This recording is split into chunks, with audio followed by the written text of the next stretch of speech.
So if we take a look at the little example up at the top, you know, why is it 8 plus 4 plus 2 plus 1? It's because it's powers of 2. 2 to the power of 0, 2 to the power of 1, 2 to the power of 2, 2 to the power of 3, which are 1, 2, 4, and 8. They just double. You need to keep going, 16, 32, 64, 128, etc. So with that in mind, we know that our powers are 8, 4, and 2, and 1. So what is 1, 0, 1, 0? It is what plus what plus? So it's an 8 plus 2, right? Base 10. And what about that one?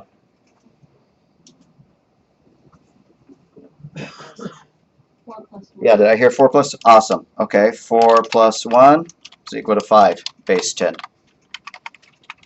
And lastly, yeah, 8 plus 4 equals 12, power of 10.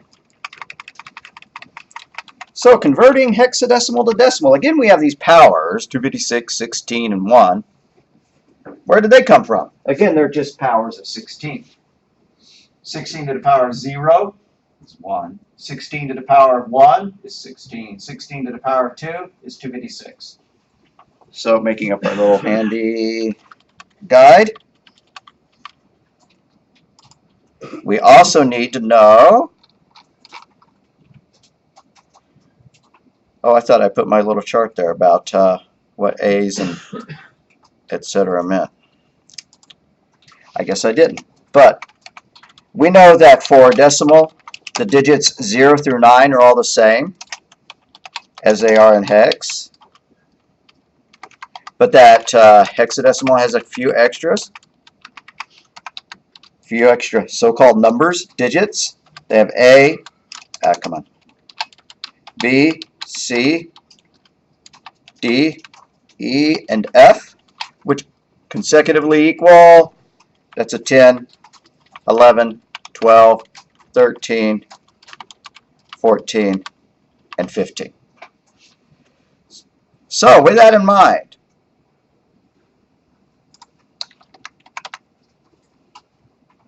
A0A, how many 256s do we have? How many do we have in the 256 column for A0A?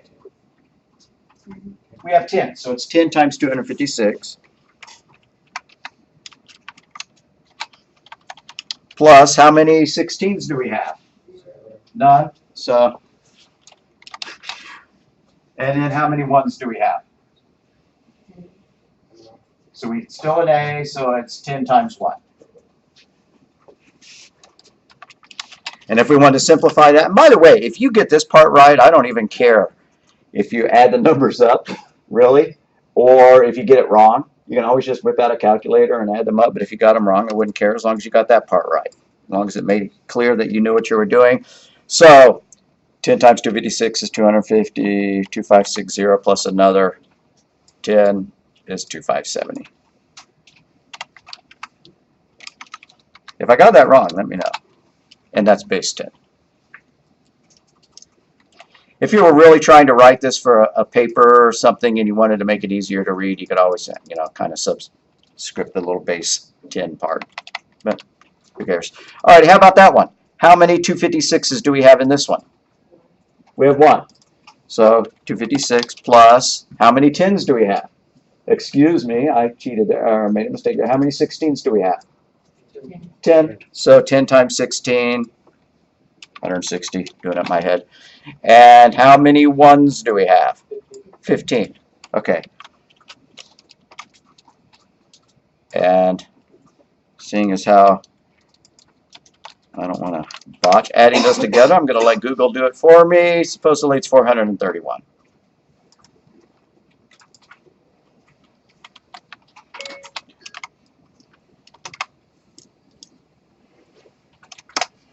Alrighty, so you can go ahead and save that, upload it, or if you want to keep it open and take notes on it, whatever. We're going to talk a little bit more about hexadecimal, and we're going to talk about ASCII.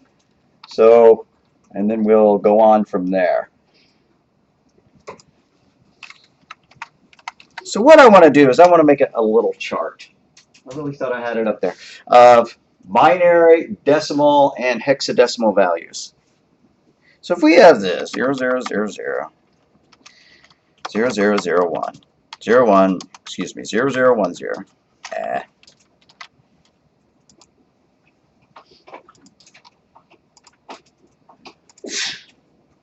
Bless you.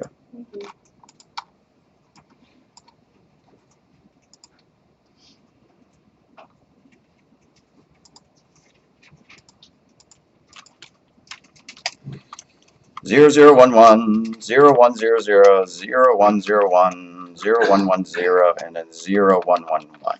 So using the last 3 bits, we have 8 different options.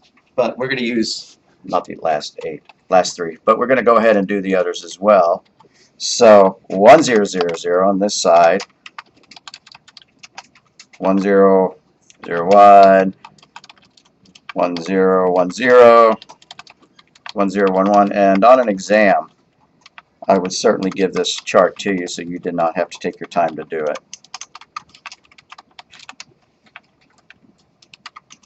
Okay, so that's our binary counting, right? That's our odometer that we saw last time. I'm going to put some hexadecimal, the decimal values, just so that, I mean, we're not going to add them up, we're just going to count. So like, that's a 0, that's a 1, that's a 2, that's a 3, 4, 5, 6, 7.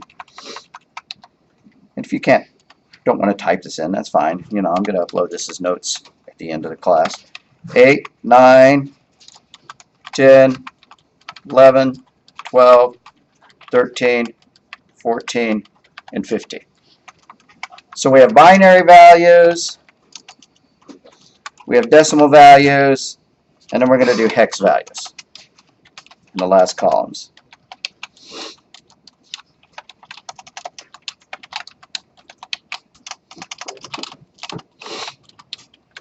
And as we've mentioned previously, the hexadecimal counting system is just the same digits that are in the decimal one, but with some tacked on to the end. So we've got 0, 1, 2, 3, 4, 5, 6, 7, 8, 9. What's next? We're talking about hexadecimal now, so we have our 16 digits to fill in. So we have these 6 more. What are we starting with? A, B, C, D, E, and F. And by the way, don't panic. If this binary math stuff kind of bugs you and you're worried that we're going to be doing it all throughout this semester, no, we're not. You know, it's going to be worth a couple of points on an exam. I do want you to tuck it away in your brain, though, so that when you come across the ideas again later on, then you have them available too. Don't drop the class just because you didn't like this stuff. So we have this little chart here. We can use this to do direct conversions from hex to binary or binary to hex. And I'll show you what I mean. Suppose I just had a series of bits. I'm just going to type them in at random. Not even looking. Okay, and then I'm going to break them up into clusters of 4. Why 4? Because this is what my chart is. You know, it takes 4 bits to encode 1 hexadecimal digit. So I'm going to cluster these up in clusters of 4. Yeah, I got pretty close to it. Okay. Also set everything to Courier so that it's all monospace, so everything looks pretty as I'm hitting the space bar. Where's Courier? Courier, okay. Why does Windows ship with 7,000 fonts? Okay. And then we just use this little lookup table. What is an 0101? An 0101 is a hexadecimal 5. What is an 0111? You tell me. 7. How about that? 1. Okay. How about that? 5. 1. What about all those? A D. Right. I didn't put enough hex in there. These are all been decimal so far. And then lastly, that looks like it's another 5. Okay. I want to tack. Whoops. I want to tack on a few more just because we didn't get them. You know, 1111, 1010. All right. Great. So what is a 1111? F, and then lastly, that's an A.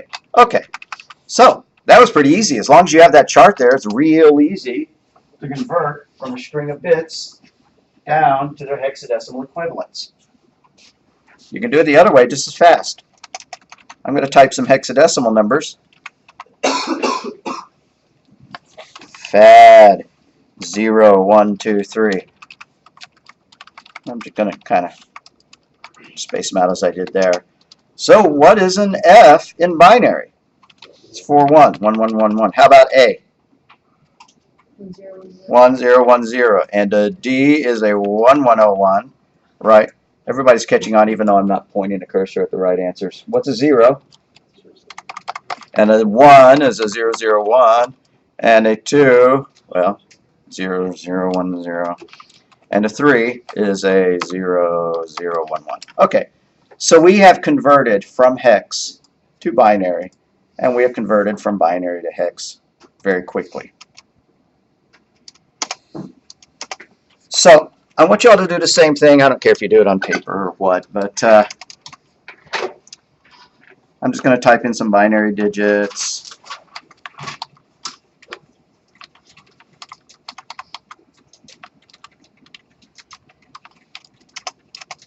That's 4 binary digits that I want converted to hex. And then in vice versa, how about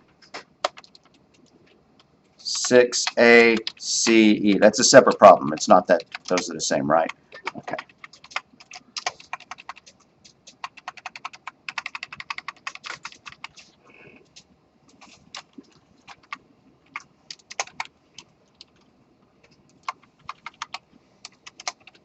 That's not what I meant to do.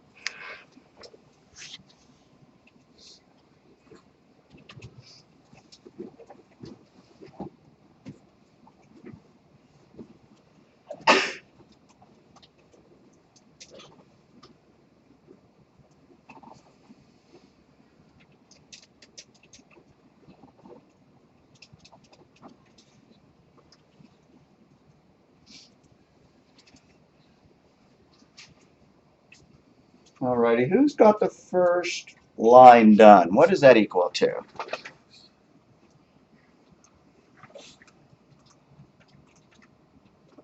Y'all being modest or nobody got it? 6, 15. So that's a 6,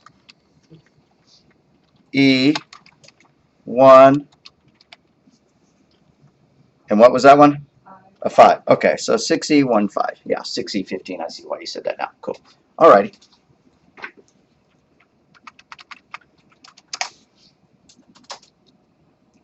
Well, what do you know? I guess I know what a 6 is because I see it right there.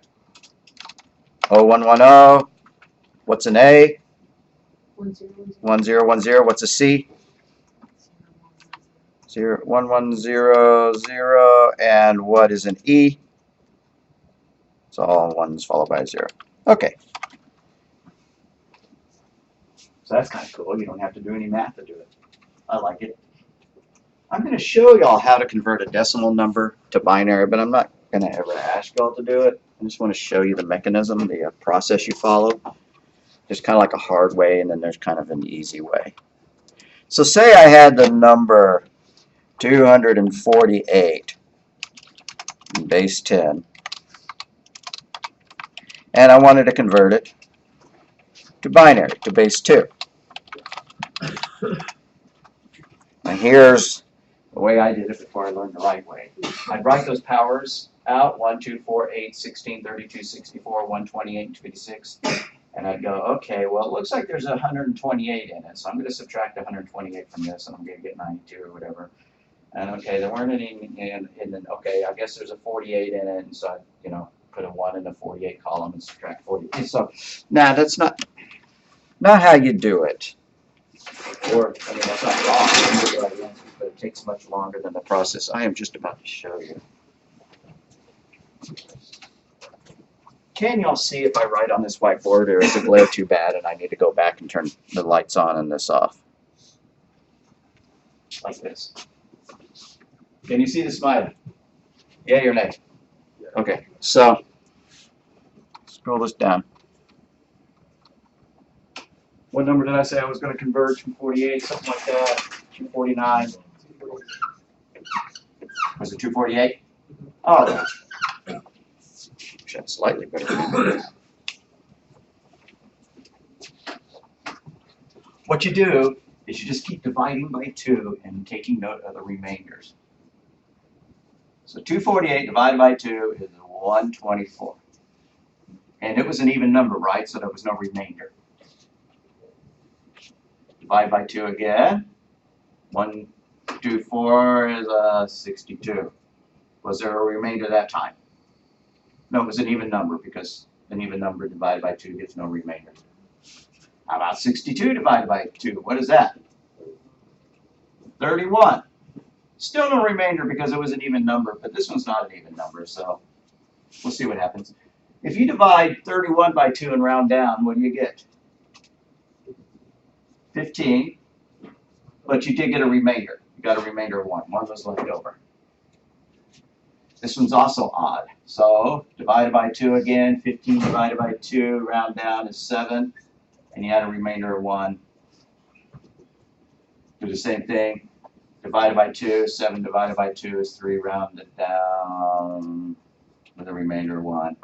Looks like we're going to have remainders of 1 all the way down, okay? Divide that by 2, 3 divided by 2 rounded down is 1 with a remainder of 1. 1 divided by 2 rounded down is 0 with a remainder of 1. And there we go. Then you write your number from the bottom up. So 1, 1, 1, 1. 000 is equal to 248. I did that right. 1, 1, 1, 1, 1. Okay. 1 extra 1. Okay. We can add those up to see if it's correct. We just need to remember the powers of 2, which are 1, 2, 4, 8, 16, 32, 64, and 128. And I believe, I'm not going to verify it, that if I added up 128, 64, 32, 16, and 8, I would get 248. So that's how you get to it. You need to memorize that? Nah. Unless you go on and take another class, you know, that requires you to do it. I remember doing it, you know, in more than one class in a 4-year college. But that's how you do it if you had to do it by hand. If you're going to do it in real life, you'd probably find a calculator conversion program that'd do it for you. I hope that makes sense. Okay, so while we're on the topic of hex and stuff like that, if 4 bits can encode a single hex number, it would take 8 bits to convert to store 2 hexadecimal numbers.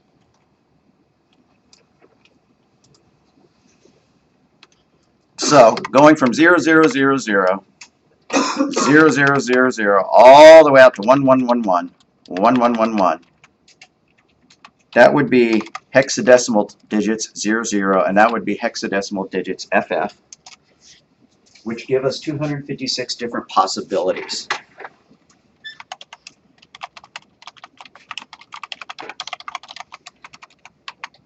Because if we did all the math and stuff, that's equal to a 0, and that's equal to 255. If you took the difference between 0 and 255, that's a range of 256. So if you had numbers and you wanted to encode the English alphabet in a way that could be stored in a purely numeric format, like in computer memory, you would need to figure out, okay, well, I want to type in an A and a B and C, so I like letters, and I like punctuation, and I like numbers. So could I fit all that within 8 bits? 8 bits is a byte. Could I fit the entire range of English letters in a single byte? And yeah, it's possible. Why? Because you have, you know, your letters. You have 26 of them, right? But then you have lowercase, so that's 52 of them. And then you have digits, 0 through 9, so that's 10 of them. Punctuation, I don't know how many different punctuations there are. 10, 20, let's be real, you know. So that's like, if I got that right, yeah, whatever, it's like 82 different things that well fits under 255 different possibilities. You could give every letter a different code, every number on the keyboard a different code, every punctuation a different code, and have a lot left over. And as a matter of fact, it fits in 7 bits, not 8.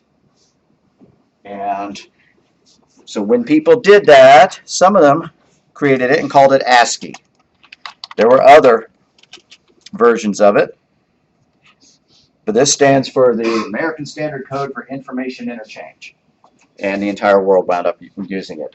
You know, in Britain, you're sure that they had a different version, and the Russians, you know, they had different character sets. They didn't care, you know, about the American letters, so they had to develop their own. But and IBM had to go their own way and pick completely different digits to represent the letters. But the one that got standardized, created in the 60s, and eventually adopted by, you know, all American and English-speaking companies was ASCII.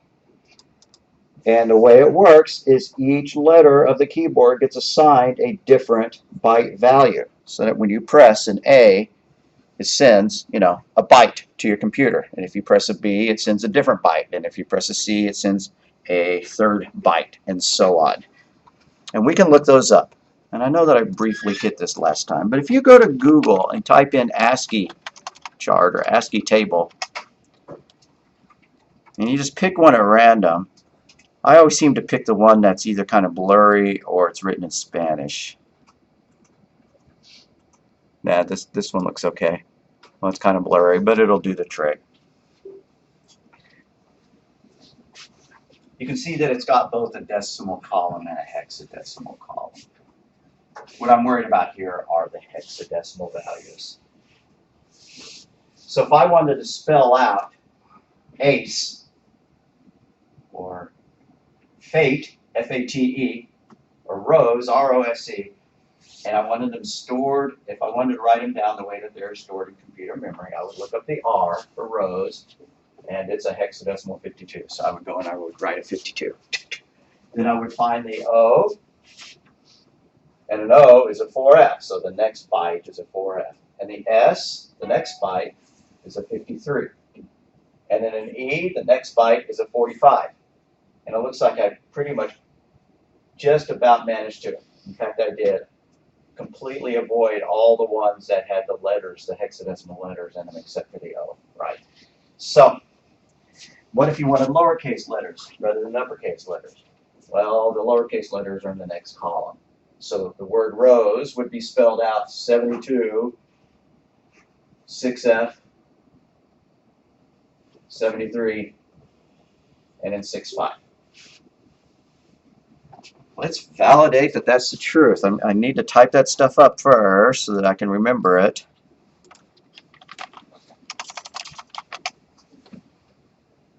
But if I wanted to say Rose is, I'm not going to type in a whole sentence just because it would take longer for us to translate, but this is enough, right? Okay, so we decided that a capital R was a, this gets kind of annoying. And you're already saying the whole class is annoying. No, it's not. This is fun. You go home and talk about this with your friends and family. It's so fun. So the R is a 52. A lowercase o is a 6F. A lowercase s is a 7.3. I'm going to start padding this out so that it looks the same. Alrighty. A lowercase e is a 65. And then a space, we need that thing for the space there. We can find that it's at hexadecimal value 20 according to the chart. And I know you can't see the chart, but you could Google one up and verify these things as I type them in. And then an I, if anybody has a chart in front of them or can see it, what is a lowercase I in hexadecimal? Yeah, 69. How about a lowercase s? 73. Guess I already did that one, 73. And an exclamation mark is hidden over in the punctuation column, which is a 21. Alrighty. So there we go. Those are the values that are stored in RAM or written to disk or, you know, sent down the wire as you type them, as you type Rose is.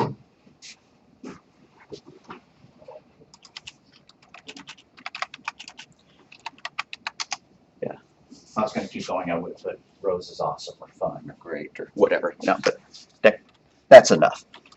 And to kind of prove that point, I'm going to do the bit where I uploaded a hexed.it again. So this is the text that I want to see, and I want to see if it equals these numbers. So I'm just going to save this out to my directory, and I'm going to call it rows.txt. So if you want to do something similar, you can pop open Notepad in the search window, run Notepad. You can type something in, save it. Just remember where you save it so that when you go to hexed.it, hex edit, then you can choose upload file or open file. And you can pick the one that we just uploaded, that we just made. If you don't want to do this, it's fine. All right, there's my text, right? Rows is exclamation mark, and then, you know, my own translation of it or whatever, which starts down here.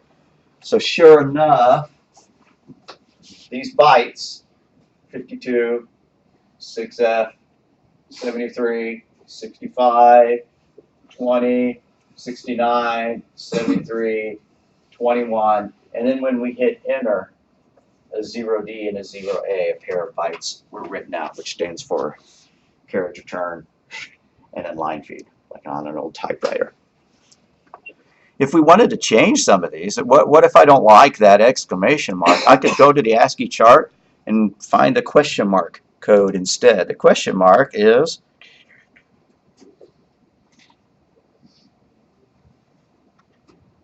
yeah.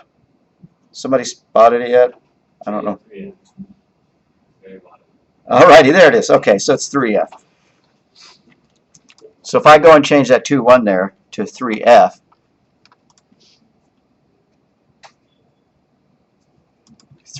not 3-5. All right, now it's a question mark rather than an exclamation, and I can save my file and go and open it. And when I did, question mark rather than exclamation mark. So I changed that byte value. And if you ever want to do this for your own fun and profit, you can just look up for hex editors, and you can find one. You can download it, and it'll let you open any file on your own hard drive without using the web, you know, and then you can look at, you know, the contents of the files as you look at them. And so why is that important? Why you care about hex editing? Well, let's see if I can find, okay, I'm going to save a couple of pictures. They're going to be in the PNG format. See if I can go find a couple of sample PNG files.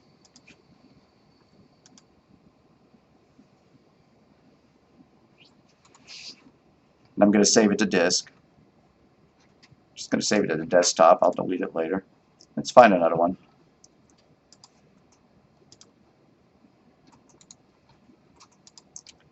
And I'm going to find a couple of JPEGs too, JPGs. So,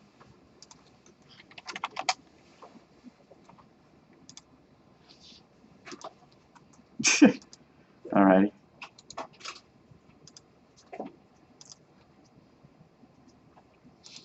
Maybe another one.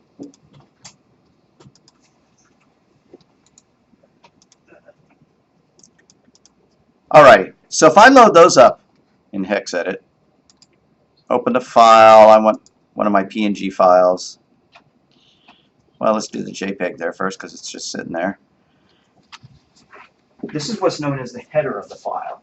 The first section of an image file is dedicated to information that identifies the kind of file it is and attributes about the file.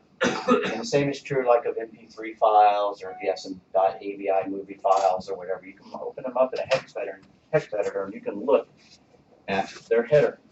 And in this case, every JPEG probably has the letters JFIF in it, whatever that means. We'll open the next one and see if that's true.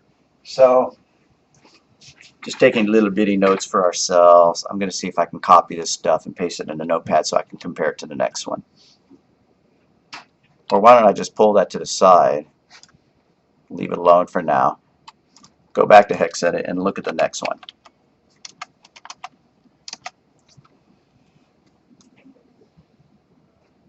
So what file was that? That was JPEG.jpg. We'll get the next one. Open file.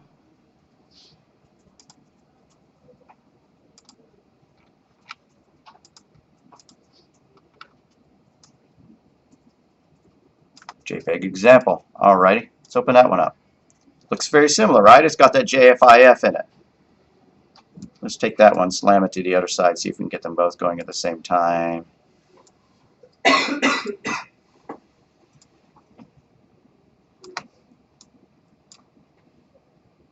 Not going to be able to get it all, but maybe if we do it top to bottom like that, probably a better idea.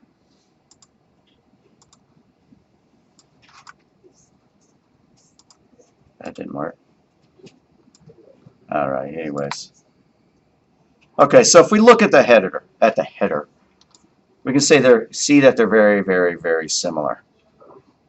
I'm not sure where they start differing, but this stuff identifies the file type.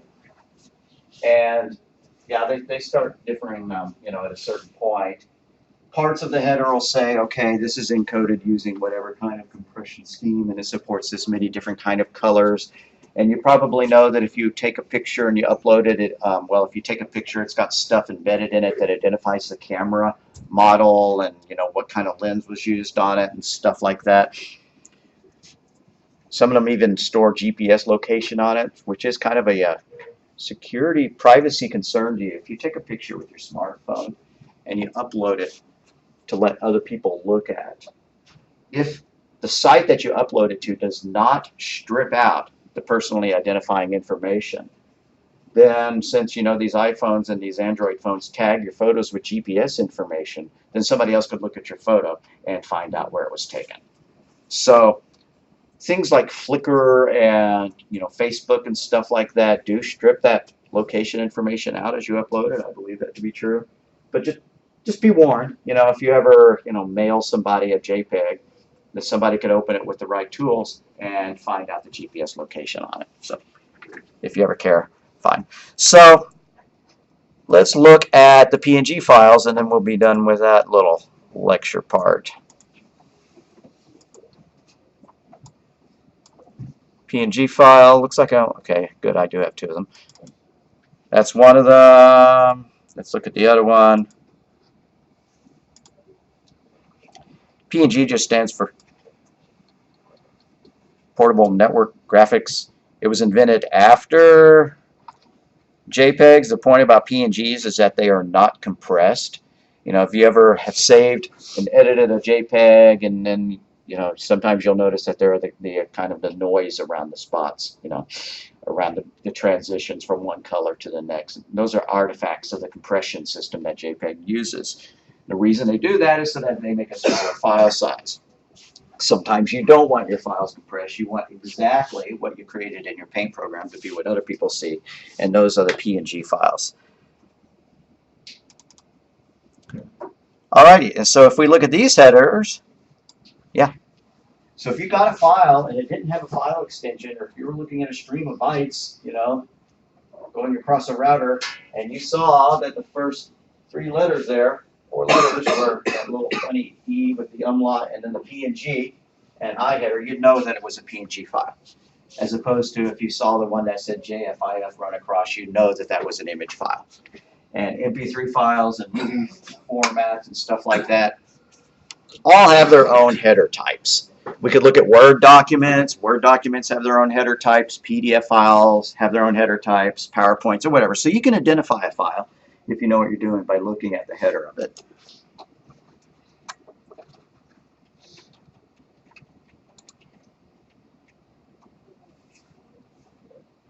Okay, so enough about that. What I want to do now,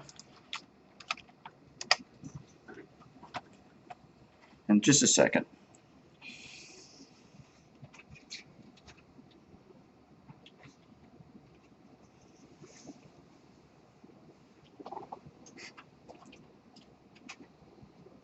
So if you get this from the bookstore, it has a different ISBN number than if you purchase it online, and that kind of confuses me because I listed one ISBN code in my syllabus, which if I Google it up, turns out to be the correct book.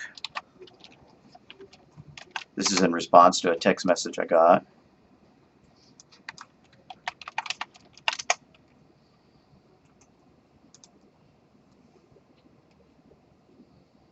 That's the correct book. 9th edition, Programming Logic and Design. That all looks good. And then if you buy it from the bookstore, it comes with, I want that one.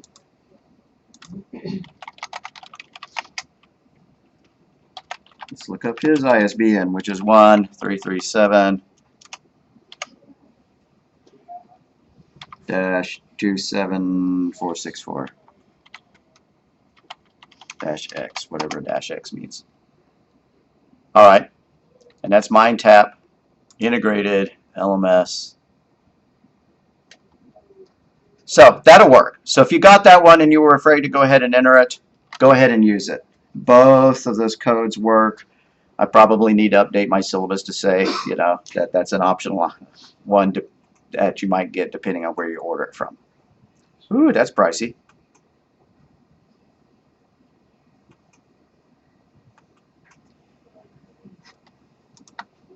Don't know why that's pricier than it is if you order from the bookstore. Okay, so if you follow the link, you can go into Mindtap. There's one thing that I said that turns out not to quite be the case. I'm not sure if that's true for everybody or if it's just true for me, but if you go into Mindtap, I showed y'all a little menu option for toggling between view modes, desktop modes, something like that. So when I go up here, I see the option of seeing original dashboard as opposed to the other one, new dashboard. I'm not sure anybody else even sees those options. Do y'all see that option? Yeah, anybody who, pardon? Some of you do? Nope, nobody does? All right, then forget it. So I guess when you're looking at it, you're seeing it in the original mode with these icons up here at the top. And so I kind of need to see if I can make mine look that way as well when I'm demoing stuff. But I'm going to go to the PowerPoint. I thought I'd already downloaded it. Hadn't we already lectured from the PowerPoint?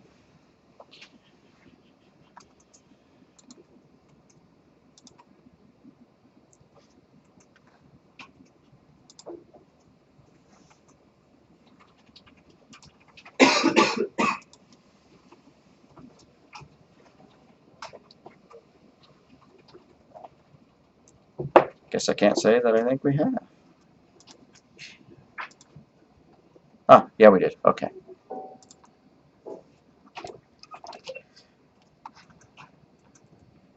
So going on through our understanding of how to think about writing a program, you have to consider the end users, the people for whom the program is written for. Because if they have no computer experience, if you're writing something that's going to sit there in a library and allow access, looking up of books, you know, you're going to want to write it significantly different than if you're writing a programming tool, you know, or something that a experienced web designer is going to use or something like that. And so the documentation is all the supporting paperwork for the program. And so when you do this professionally, what you're probably going to wind up doing is producing some kind of documentation for it so that people know how to use it. You know, nowadays, how is documentation distributed? It's posted on the web, right? But you still have to write something up for it. How does it work? So planning the logic. If you plan the steps of the program, what they include, the algorithm is a sequence of steps or the rules that you follow to solve the problem. And so we will be thinking in terms of algorithms, which are just steps that you follow. Let me start closing things that I don't want.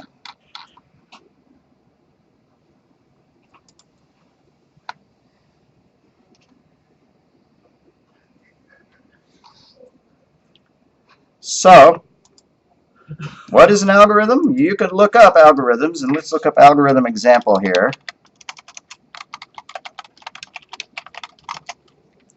And I misspelled it. Thank you, Google, for correcting my typos. Alrighty. The mean, the average. Here's the algorithm for calculating the average of a series of numbers. Here's our list of numbers. Set a total to 0. Set a counter to 0. Start with the first number in the list. Add that number to the total. Add 1 to the counter. Is this the last number in the list? No, go to the next number. Yes, go to step 5. Find the mean by dividing the total by the value of the counter and display the mean.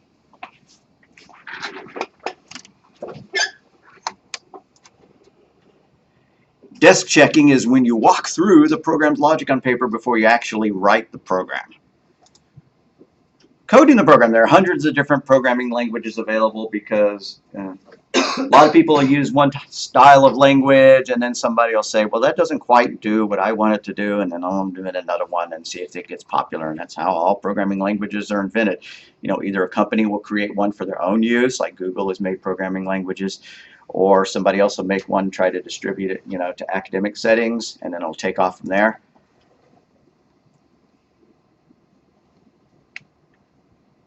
So you have, I've actually forgotten what I have lectured on. Have I done the bit where I showed you pictures of assembly and, no, that sounds more like a C program. I'm going to check my notes from,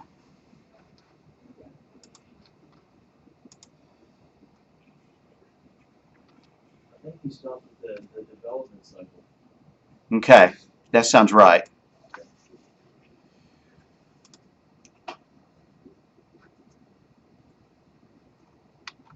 So I did talk about machine language, what it looks like, and then assembler and how it's these 3-letter codes to mimic the opcodes. And then an interpreter takes your code, your English-like code, like this 4x in range, that kind of stuff, and turns it into machine language so that it can be processed. A syntax error is when you make a mistake in the grammar. You forget a closing parentheses, you forget a quote, that kind of thing. So you run it, you find the syntax errors, you might need to recompile the code several times. Well, the term recompile just means that we're going to, in this class, we're just going to run it again. There's no compilation step that we go through. In a C++ class, you do compile your program before you test it. In this one, you just click run, and off to the races you are. So once you test your program, you find out whether there are any logical errors in it or not. What if it's supposed to add up the average of a series of numbers, but it always gives you the answer 0? Well, that's not a syntax error. It didn't crash. It just gave you the wrong answer. That's a logical error. So it means either that your algorithm is wrong, the idea behind it was wrong, or that you implemented the algorithm incorrectly. And so you have to figure out, okay, great. I forgot to actually add up, these values as I was going on. So my total always remains 0. So when I divided by the number of items in the list, it was still 0. Whatever. So you test it. You execute the program with sample data. And you always try to test it to see if it works. And then you test it again to try to see if you can break it. The reason you do that is because if you give it to somebody else, they're going to find the mistakes in it. And so you want to make your programs as bulletproof as possible so that they don't crash. Now, to a fair degree, we're not going to worry a huge amount about that. I may amend that later. But at the beginning, you're not going to know how to correct problems where if people type in letters as opposed to numbers when you ask for a number. We'll get there. Putting the program into production. A very complex program could take several months to put into production. Conversion. That's the entire set of actions an organization must take to switch to using a new program or a set of programs. So somebody has an accounting software package and it runs on a mainframe or whatever, and then they want to, switch everybody over in the company into using something that has been written in-house. Well, there'll be a conversion time. Conversion time is when you're taking the data out of the old program and putting it into the format the new program needs, and then putting the program out on the web or installing it on the user's desktops or whatever. Maintenance is when you're making changes after the program is put into production. Somebody figured out that your accounting package always gives people a tax rate of 0 no matter what it was entered in it, and you're happy because you're getting these nice large paychecks. But somebody figures it out, and you need to make a change to the software in order to correct the tax rate problem. That's called maintenance. And more organized organization, what would happen is you'd have some bug tracking software where people will report a bug, and you'll have somebody validate it, go, yeah, that's a legit bug, as opposed to something where somebody just typed in something wrong. You know, those are two different category of errors. And if it's a legit bug, it goes into the bug tracking system, and it will, you know, eventually get assigned to a programmer to fix. That'll be a maintenance programmer. If you're just one person doing everything, then you're both a maintenance programmer, then everything else right. But you, in a larger company, you could have teams of people. You could have a QA team who get your program, and then they run it against tests like the user is going to run to make sure that it doesn't crash, do a quality assurance. You know, so you have a testing department. You might have a code review department that looks at your code and make sure that there's, you know, not egregious mistakes that they can see in there. And of course, if you're a programmer, you don't like the idea of people looking at your code to find mistakes. But you know, if you take a job at IBM or whatever, you got to get used to doing that kind of stuff. Making changes to the existing programs. Yeah, it's a repeat of the development cycle, right? You know, okay, I didn't do the tax rate correctly. I got to go back to the documentation, find out what it was supposed to do. Well, if those are wrong, I need to ask the accounting department for clarification of that. So we agree upon new requirements. You go and plan the logic, you make the change, you test it, and so that cycle repeats again.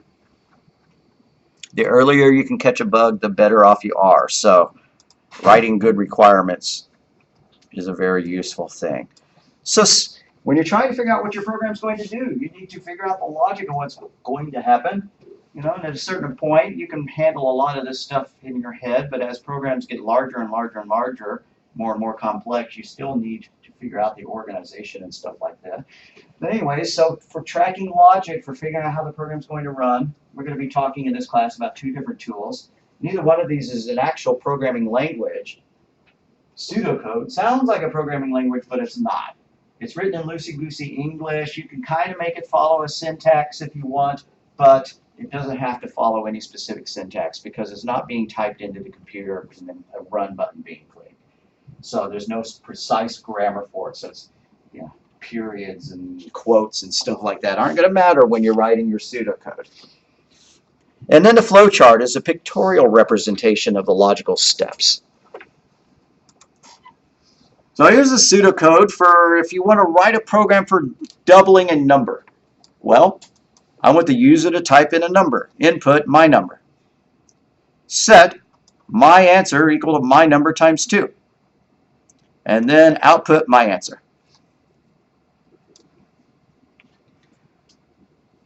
This is not a programming language. It looks kind of programming language-ish, right? And it's written with a syntax that could probably be converted into a programming language. If you gave this to a programmer, they would know what to do. They would know that, oh, I'm not going to use the word output, I'm going to use the word print. And they would know, oh, I'm not going to use the word set. Now, what kind of makes pseudocode interesting is that people use different syntaxes for the same thing. Sometimes people say display my answer or print my answer. Some people don't like the word set, and they just say my answer equals my number times 2. If you've been programming for a long time, that's likely how you're going to make your pseudocode look. Typically, people make pseudocode look like the programming language that they're familiar with. Some books show people using, you know, an arrow symbol rather than an equal sign symbol, you know, in order to show that you would do this calculation and you would store it in there. So I'm going to try to follow what the book does, but I'm not going to get overly agitated, you know, if you use the word print rather than output or display, that kind of thing. And I can't guarantee that all of my examples are going to say word for word what the book says. So pseudocoding standards, although it's not a strict programming language, there are some standards. Programs begin with the word start, they end with the word stop. We don't know what modules are yet, but if you use a module, you put parentheses after it. Modules. Each program statement performs one action. For example, input, processing, or output. Let's go Google up some pseudocode examples.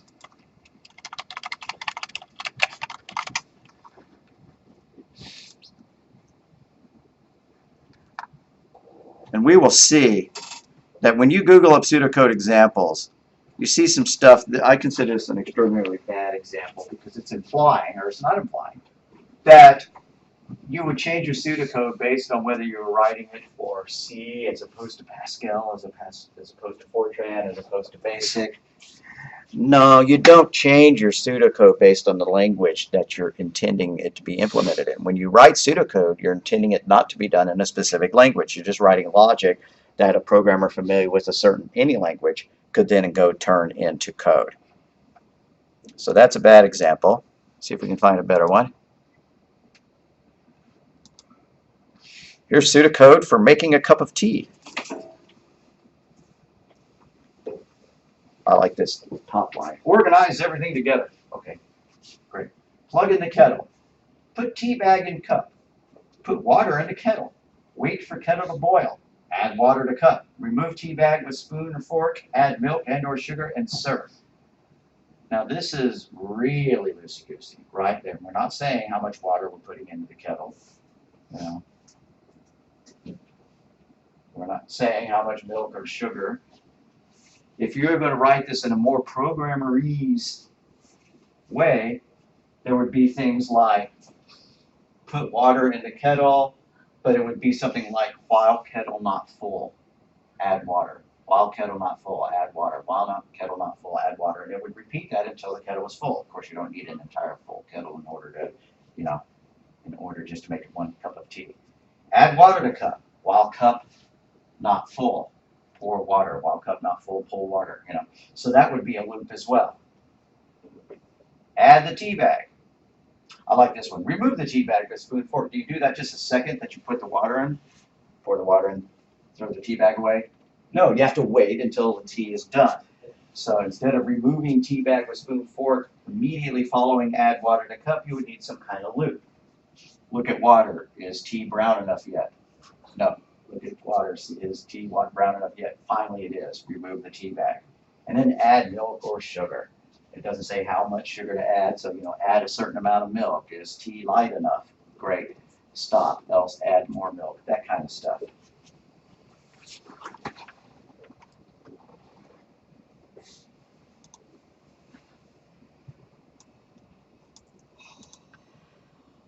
So creating a flowchart is when you draw shapes to indicate the logic. Here is that same little pseudocode that we talked about, inputting a number, performing a calculation, and outputting it. See, already they've changed theirs. This line, a couple slides back, had the word set in front of it. And here, we just conveniently left the word set off, so I don't like the word set, but I can figure out that this means multiply those two things and store it in there. But anyways, you have a start, you have a stop, just like the pseudocode, and then you have these three blocks that correspond to these three statements. And the shapes of the blocks are important. We will learn about those, but real briefly, if it's a tilted rectangle, I love that term, it's so imprecise. If it's tilted, it means it's input or output. If it's not, if it's rectangular, then it's a math operation.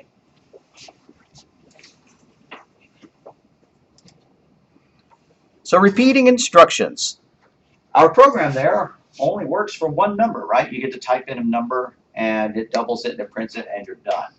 Just like on our first day when we did that age program and you typed in I'm 37, it said, okay, go and list. Everybody wanted the ability to be able to type in another number, right? Without having to run the program again.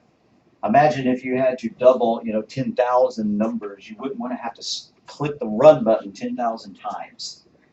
So what could you do? Well, one thing is you could copy those lines of code and paste them into your program 10,000 times in a row. But that's dumb. Instead, you would do a loop.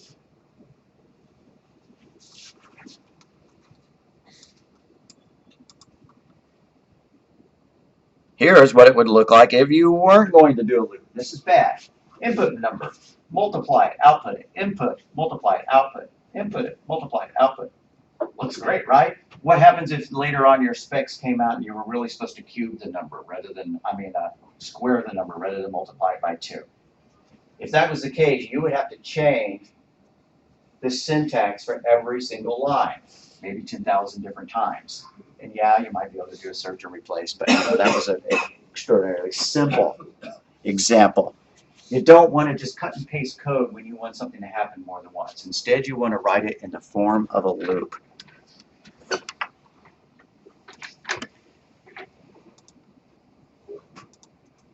Alrighty, I'm not seeing, I must have just grabbed that from a, we're almost out of time. What I want to do is, although you don't see it listed there, we're actually going to give you a homework assignment of the form that I want you to have Python installed by next Thursday. So I'm going to create a homework folder.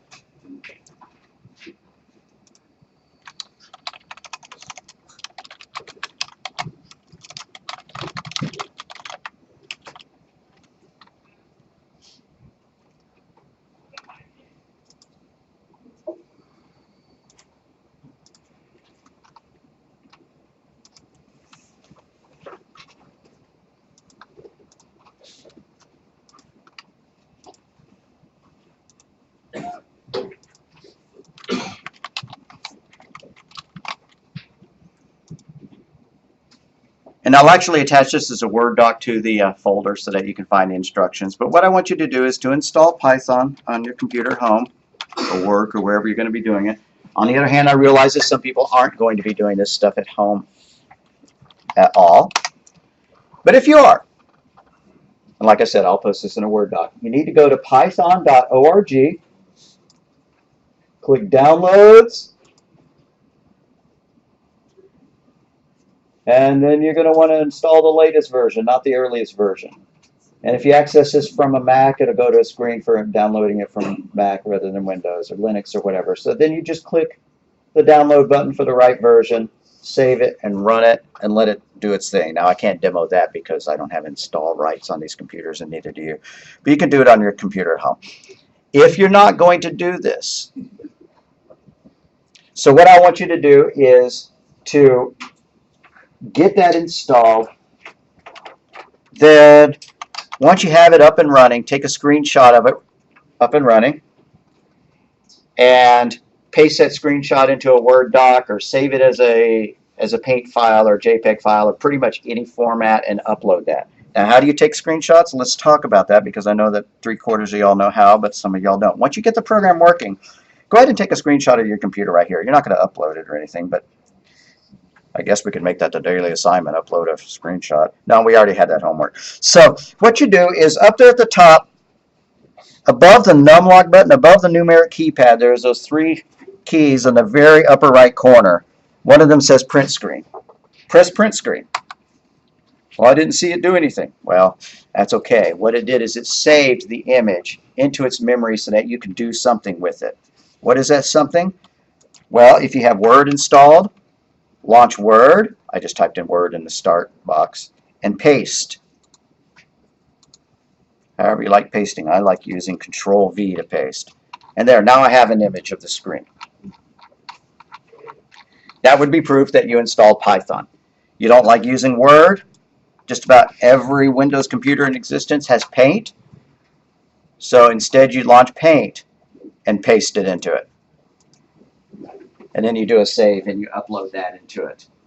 Now, if you're not going to install it, what do I want you to do? Just type in a short message, a Word document, you know, some kind of file that says I'm going to do my work on campus or whatever, you know. Give me your alternative solution because I want to have proof that you've at least thought about how you're going to do your homework rather than wait, you know, 10 weeks into the class and you say, well, I never installed Python and I didn't know I had to go to campus to do it, you know, whatever. So make that decision and upload either a document saying you're going to be doing your work at home or a screenshot of it running on your computer. So really that's not going to take more than 20 minutes tonight, but I'm going to set the due date a week because I always give a week on homework. All righty, are there any questions? We all good? All righty. Well, everybody have a great weekend. I'll see y'all Tuesday.